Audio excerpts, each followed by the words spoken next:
8h25. Vamos seguir com os temas aqui no Mundo em Sua Casa. O presidente Luiz Inácio Lula da Silva teve o microfone cortado ao fazer seu primeiro discurso de 2024 na sede das Nações Unidas. Foi durante a abertura da Cúpula do Futuro em Nova York, nos Estados Unidos.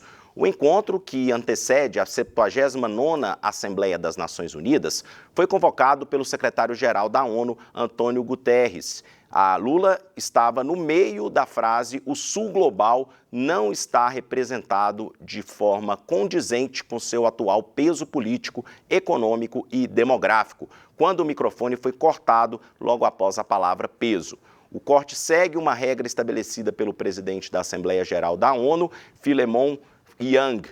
As falas de chefes de Estado e de governo não podem exceder 5 minutos de duração. Caso contrário, o discurso é cortado. Apesar de ser interrompido pelos agradecimentos do presidente da sessão, o presidente prosseguiu com a fala, que passou a não ter áudio na transmissão oficial e nos alto-falantes da sede das Nações Unidas.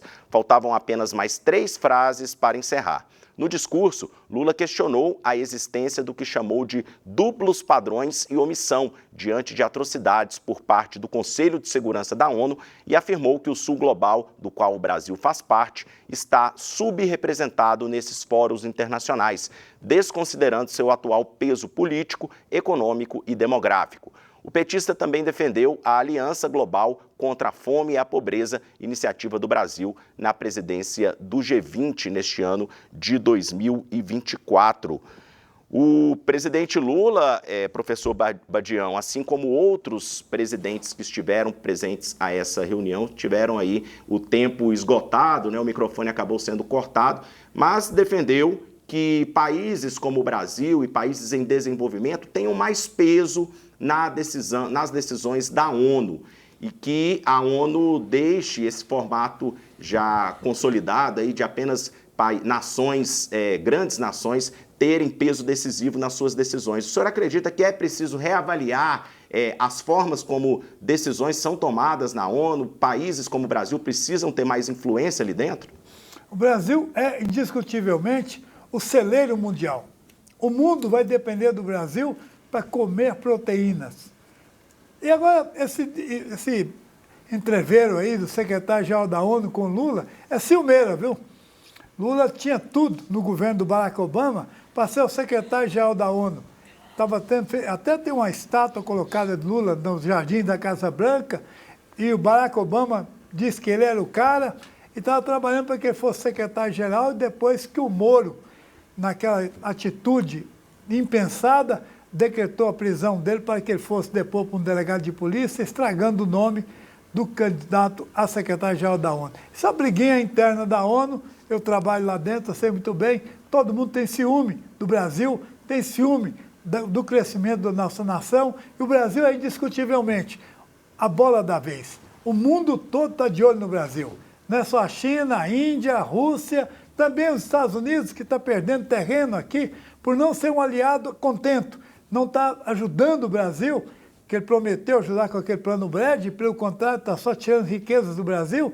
Ele podia acordar e levar o Brasil mais a sério, porque nós somos hoje, indiscutivelmente, a 6ª maior potência econômica do mundo, ou 7ª, e vamos chegar a ser a 3ª ou talvez a 1ª, porque ninguém produz proteína com mais evidência, com mais produção do que nós, Brasil, temos, e vamos avançar muito mais que os outros países estão sentindo isso, e o Brasil começa a ganhar terreno internacional.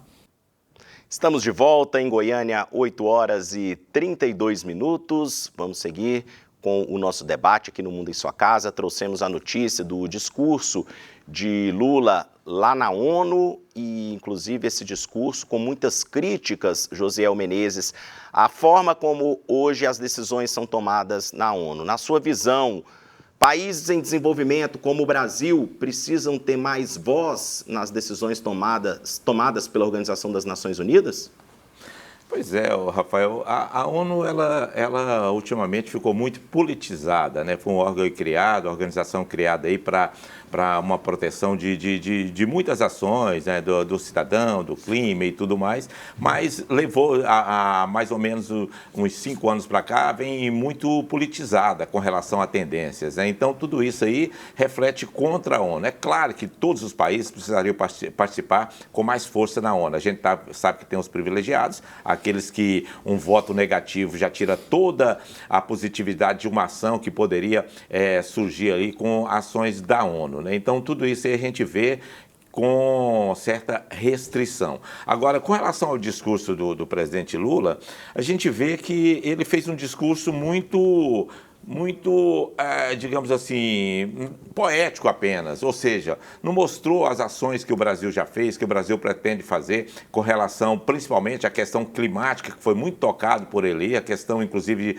de queimadas e ações e tudo mais, ou seja, muita fala e pouca ação com relação ao que o Brasil já fez e que pode fazer. Esse é um ponto verdadeiro. Por exemplo, é possível você prevenir a questão de queimada? Não, acho que pelo menos aliviar seria possível, né? Então vamos ver o que se pode fazer daqui para frente, depois do que aconteceu o ano passado e esse ano também no Brasil. E a gente nota, é claro, né, que o pessoal, principalmente aqui do Brasil, vamos falar dos artistas do Brasil aqui, que se engajaram bastante contra as queimadas em 2022, 2021 e agora estão calados aí por causa da Lei Rouanet, né? Então tudo isso aí é ruim para o próprio sistema do Brasil. Com relação ao discurso, eu acho que tem 2 erros ali. Primeiro erro foi a questão da coordenação da ONU de ter cortado um discurso ali no final, né? Mas isso já estava previsto. Como você recebe uma determinação de fala de 5 minutos, aí